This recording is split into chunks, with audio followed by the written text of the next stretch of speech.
미국 주식이 답이다. 이형영 위원님 나오셨습니다. 안녕하십니까? 네, 안녕하세요. 이번 주는 이제 거래일도 적잖아요. 휴장과 조기 폐장을 맞이하는데도 역동적인 한 주를 시작했습니다. 뉴욕 증시 어떻게 보셨어요? 네, 한마디로 어제도 어느 정도 말씀드렸다시피 금리 전망이 상당히 엇갈릴 수 있다. 그러면서 페드 워치 툴이 좀 위아래로 들쑥날쑥하고 이런 일이 별로 없었는데요. 기억하시겠지만 지난주에요. 우리 12월에 금리 인하 가능성이 30% 40%니까 확 줄어들었거든요.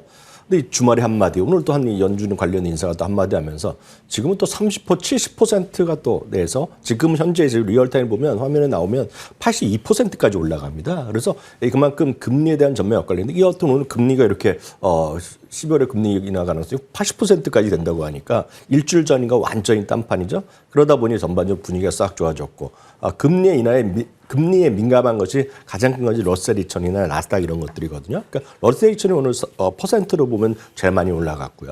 그다음에 나스닥 기술주가 많이 올라간 것이 전체적인 오늘 주가의 나름 반등의 하나의 키워드라고 보셔야 되겠고요. 또 하나는 역시 제미나이 3죠. 제미나이 3의 성공과 잠시 후에도 말씀드리겠지만 구글이 또 이번에 또 나토랑 또 클라우드 계약 맺은 거 이거 규모가 엄청 크진 않지만 앞으로 계속 진척되겠죠. 이런 것들이 나오면서 오늘 알파벳이 완전히 폭등하는 그런 분위기 나왔고요. 또 하나 알파벳과 친구와 같은 얘기하는 앞서 표에도 나왔다시피 알파벳 구글과 친한 주문형 반도체 디자인 회사는 여러분 보다시피 브로드컴이거든요. 브로드컴이 또 오늘 또 11% 올라가면서 지난주에 브로드컴이 여러분 잘 모르셔서 그렇죠. 메탈이 이겼거든요. 시가총액을요. 격차를 벌려가면서 화면을 보다시피 브로드컴이 6위까지 올라왔습니다. 그러니까 여러분들 아마 모르시는 분 많으실 겁니다. 보여드리기 전까지는요. 그만큼 시장이 급변하고 있다라고 일단 보셔야 되겠고요. 참고적으로요. 나스닥이 오늘 2.69%가 올라갔는데요. 이 상승폭은 지난 5월 12일입니다. 5월 10일 날 4.35%가 올라간 적이 있는데 그다음 이후로는 상승폭으로는 지금 최대가 났다. 그러니까 6개월 만에 그만큼 급하게 올라갔다라고 보셔야 되겠고요. 덕분에 또 어제도 보여드렸나요? 변동수 지표도 꼭 28포인트까지 올라간 거 보여드렸는데요. 오늘 또 쭉 내려가면서 21포인트까지 또 변동성 지표 쑥 내려가는 그만큼 시장은 이번 주에는 주가가 이제 이런저런 얘기가 움직일 텐데 가장 중요한 것은 금리에 대한 한마디 때마다 페드 워치 툴의 영향이 이렇게 바뀔 정도로 엄청나게 지금 금리 시장이 빠르게 움직이고 있다는 것. 그것이 기본적으로 오늘 주가의 반등의 하나의 키워드였다라고 이해하시면 되겠습니다. 네, 그렇군요. 금리 시장이 빠르게 움직이고 있다라는 부분, 금리 인하 가능성이 다시 커지면서 금리에 민감한 나스닥과 러셀 지수의 오늘 급등 굉장히 반갑고요. 자, 이와 연동해 오늘 인사이트 주제는 어떻게 분석이 되고 있는지 함께 보시죠. 3분기 실적 업데이트 및 4분기 전망입니다. 미국의 어닝 시즌이 마무리되어 갑니다. 증시의 최전방 본질인 실적 중간 점검하고 갈게요. 뉴욕 증시는 또 특별히 또 중요하잖아요. 네, 맞습니다. 이 실적을 저희가 자주 말씀드린 거가 모든 것의 기본은 실적입니다. 실적을 빼놓고 주가를 설명하는 것 자체가 미국에서는 불가능합니다. 우리나라는 사실 실적 이익이 없더라도 뭐 정책 변수다, 수급 변수다 해갖고 뭐 외국인이 갑자기 많이 산다, 판다 해갖고 타이틀이 나오지 않습니까? 여러분들 미국 주식 꽤 오래 하신 분들 한번 보셨을 텐데요. 미국 주식 아무리 보더라도 뭐 국내 기관이 샀네, 개인이 순매수했네 이런 거는 아예 없습니다. 그래서 오히려 본질적으로 실적에 중시하고 실적은 누구나 다 오픈돼 있기 때문에 그걸 확인하는 과정이 가장 중요하다 이렇게 말씀드릴 수 있겠습니다. 여하튼요. 지난 주말까지 95% 기업이 실적 발표했기 때문에 이제 실적 발표는 거의 끝났다라고 보셔야 되겠는데요. 83%가 기대 이상의 주당 이익을 발표했고 76%가 기대 이상 매출을 발표했습니다. 평균 웃도는 그런 흐름이 나왔고요. 3분기 이익 증가율은 13.4%가 나왔습니다. 4분기 연속으로 두 자릿수 증가했겠고요. 3분기 매출 증가율도 8.4%입니다. 매출 증가율이 오늘 주목할 만한데요. 네. 2022년 3분기에 11%가 증가한 이후 최고 증가율이 나왔습니다. 그러니까 뭐 주시장 어렵다, 뭐 경기가 어렵다 얘기하지만 늘 중심에 있는 실적은 이렇게 좋을 수가 없는 겁니다. 지금 그게 밑바탕이 되고 있다라고 보셔야 되겠습니다. 그렇기 때문에 주가를 밀리더라도 저는 그냥 갖고 가는 게 맞다라고 생각하는 바로 기본이 바로 실적 때문이다라고 보셔야 되겠고요. 이런 3분기 매출 증가율 자체가 전망 자체가 꾸준히 올라갑니다. 늘 이 다음 그림이 되겠는데요. 꾸준히 올라가는 그런 방향이 있는 것 그런 것들이 주식이 됐건 섹터가 됐건 산업이 됐건 국가도 마찬가지가 되겠죠. 뭐 우리나라가 뭐 4,000포인트 왔다 갔다 하고 5,000포인트 갈 수 있겠지만 가려면 기본적으로 이런 그림이 나오면 뭐 믿고 가겠죠. 그렇지만 지금은 그냥 구호만 있어갖고 5천 가고 이거 쉽지 않잖아요. 그래서 실적을 보는 습관을 여러분들 꼭 참고해 보셔야 되겠고요. 섹터별로 보면 평균 이상의 매출 증가율이라는 것이 이번에 역시 IT입니다. IT요. 헬스케어 그리고 커뮤니케이션 서비스 그리고 늘 말씀드리지만 금융주가 중요하다 미국에서 네. 다시 한번 여기도 숫자로 보여드릴 수 있겠고요. 반면에 매그7의 증가율은 이익 증가율은 18.4% 상당히 높게 나왔지만 네. 2023년 1월 이후에는 수준이 좀 낮아졌습니다 지금요. 그러니까 증가는 뭐 엄청나죠. 그렇지만 증가율 자체가 좀 둔화됐다라는 것이 키워드가 되겠고요. 워낙 속도가 빨랐어서. 그렇죠, 그렇죠. 그리고 매그7 중에서요, 엔비디아나 알파벳, 아마존 그리고 마이크로소프트가 이익 증가에 크게 기여했다라고 보셔야 되겠고요. 매그7 이외 주식 중에서는 지금 시가총액 10위까지 올라가는 일라일리라든가 우버, 인텔 같은 것들이 이익 증가에 또 한몫한 그런 회사가 되겠습니다. 한편 매그7에 비해서요, 매그7 바깥에 다른 것들 여기 화면에 보이시면 이제 초록색이 되겠는데 기타 주식들과 격차는 여전히 큽니다. 다만 그 격차 자체가 계속해서 줄어들고 있다라고 보셔야 되겠죠. 그래서 이 그림이 의미하는 것은 뭐냐면 제가 작년 말부터 꾸준히 말씀드렸다시피 매그7만이 아니라 다른 주식들을 좀 늘려나가야 된다.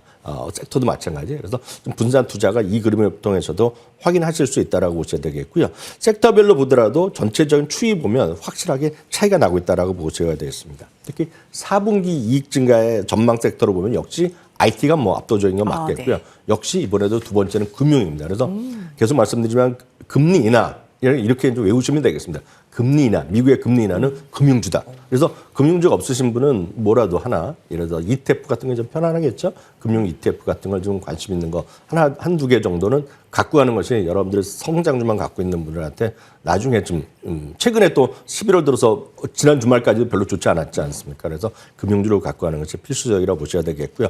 가장 중요한 거, 이 모든 것을 아우르는 것이 결국 주당 이익입니다. 금년뿐만 아니라 내년에 S&P 500 주당 이익의 전망치가 꾸준히 늘어나고 있고 특히 내년도 전망치가 많이 늘어나고 있습니다. 바로 이런 근거를 갖고 오늘 같은 경우 도이치방크는 내년도 S&P 목표치를 8점까지 제시하고 있거든요. 그러니까 그만큼 시장에 관심이 많이 높아져 있다는 점. 그리고 핵심은 실적이다라는 거 다시 한번 꼭 여러분들 좀 이해를 하셨으면 좋을 것 같고요. 네. 월가 현재 마지막으로 말씀드리면 현재 종목별로요. 그 레이팅을 매긴 보고서가 총 12,445개입니다. 엄청나게 많은데 여기서 이제 목표 주가가 기반을 한 지수, 그러니까 목표 주가를 다 맞췄을 경우에 지금 지수는 7,900포인트까지 갑니다. 그래서 상당히 아직도 지금 여력이 남아있다라고 생각하시면 좋을 것 같습니다. 섹터별로 4분기 이익 증가율이 높은 그 두 가지를 기억하셔야 되겠네요. IT와 금융입니다. 네, IT는 이제 AI를 중심으로 한 워낙에 압도적인 그 중심을 가진 섹터는 알고 계셨겠지만 금융은 그래? 또 하시는 분들 있으시겠지만 또 이항영 위원님이 계속 또 강조하셨던 부분이잖아요. 네, 금융도 같이 꼭 포함을 해라. 포트폴리오 내지는 ETF 쪽으로도 꼭 가지고 가셔라 라는 것을 강조합니다. 자, 다음 월가에서 네비트의 오늘 헤드라인 두 가지 소개해드리겠습니다. 함께 보시죠.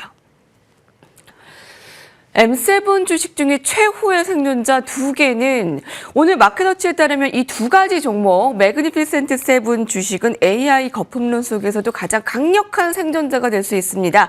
라면서 운을 띄면서 제시했습니다. 어떤 종목인가요? 네, 상당히 그 마켓워치 기사의 전체적인 제목 보면 우리 지금 보면 약간 사람을 어그로 끈다 그러나요? 근데 세게 얘기를 안고 있는데 이런 거죠. 그 AI의 버블이 뭐 있을 수 있죠. AI의 버블이 예를 들어서 완전히 몰락의 세대, 완전히 종말의 시대를 맞더라도 살아남을 기업이 두 개 있다는 것입니다. 그걸 갖고 얘기하는 것이 여러분도 충분히 이해하실 것 같은데 최근에 가장 강한 알파벳이 들어갑니다. 빼놓을 수가 없네요. 네, 그 다음이 뭐 궁금하실 텐데 그 다음을 화면에도 지금 이미지를 갖다 놨다시피 애플이 들어간다는 것이 아마 여러분들 좀 놀라실 것 같습니다. 기본적으로요, 이번에 10월 초 이후에 주가가 계속 재미없지 않습니까? 11월 이후에요. 나스닥은 전반적으로 하락했는데 알파벳과 애플만이 지난 주말까지 올라갔고요. 오늘까지 하면 알파벳이 한 13% 올라갔고 애플이 2% 했는데 여러 가지 우려 중에서도 강력한 생존자는 이 둘이다라는 얘기를 하고 있습니다. 두 사람의 보트를 딱 지지하고 있네요. 그러니까요. 그 물에 이제 떠 있는 건데 두 명이 살아남을 수 있다는 얘기하고 있는데 많은 분들이 이제 왜 이렇게 생각하는지 궁금하실 텐데요. 처음에 알파벳 얘기를 해드리겠습니다. 제미나이가 혁신을 이루어서 제미나가 엄청 좋아졌다는 것은 이제 여기저기서 전문가들이 많이 얘기하니까 그럼 IT 전문가들 요즘은 교수분들이 나오고 진짜 좋다 얘기하니까 그런 거 참고하시면 되겠고요.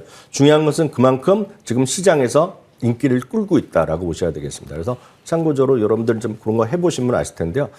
제미나이가 3가 나오면서 여러 가지 그 알파벳의 생태계가 커지고 있다는 거죠. 알파벳의 기존 제품들의 기존 서비스에 제미나이 3가 장착되면서 엄청나게 소비자나 이런 것들이 지금 유료 구독자가 늘어나고 있다. 그런 얘기를 하고 있는데요.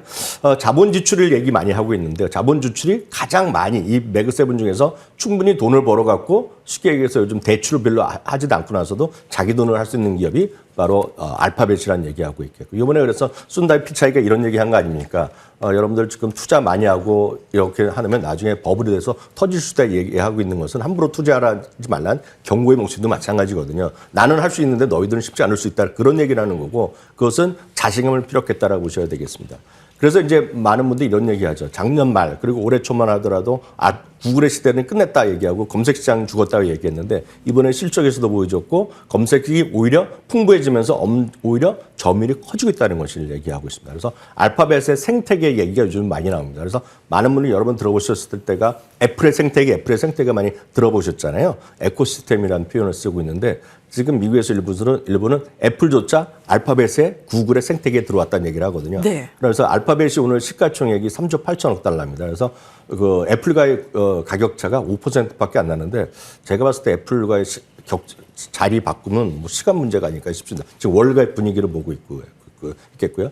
그리고 엔비디아를 갖고 계신 분은 속상할 수 있겠지만 미국 일부에서는 알파벳 시가총액 1위 갈 수 있다는 얘기를 많이 합니다. 그래요? 즉 이번 뭐 당장은 아니겠지만 네. 그만큼 알파벳의 그런 영향력이 커질 수밖에 없다. 그리고 아마 사용자분들이 이번에는 더 많이 들어갔을 것 같습니다. 여하튼 그래서 알파벳의 얘기가 있겠고요. 두 번째는 애플인데 애플은 많은 분들이 딱딱 의아하실 것 같습니다. 애플이 AI에 무슨 상관? 이렇게 얘기하실 수 있는데 오히려 이런 거죠. 애플이 그만큼 AI에 대한 직접 투자를 안 했다는 거 아닙니까? 네. 그래서 상당히 다른 데에 비해서 오히려 보수적으로 했고 현금성 자산을 계속 비축해 왔다는 겁니다. 어찌 보면 이런 AI의 버블이 터져서 많은 경우에 쉽지 않을 때 오히려 인수하면서 단박에 승부수를 수 있다는 얘기하고 있겠고요.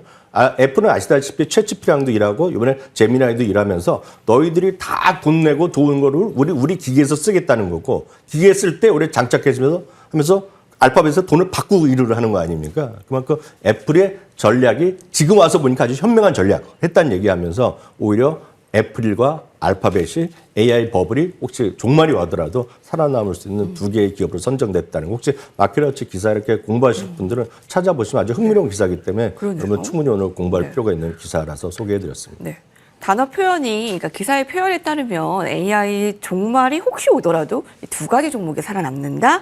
네, 그 정도로 알파벳의 영향이 좀 커지고 있습니다. 우리 여기까지 듣겠습니다. 감사합니다.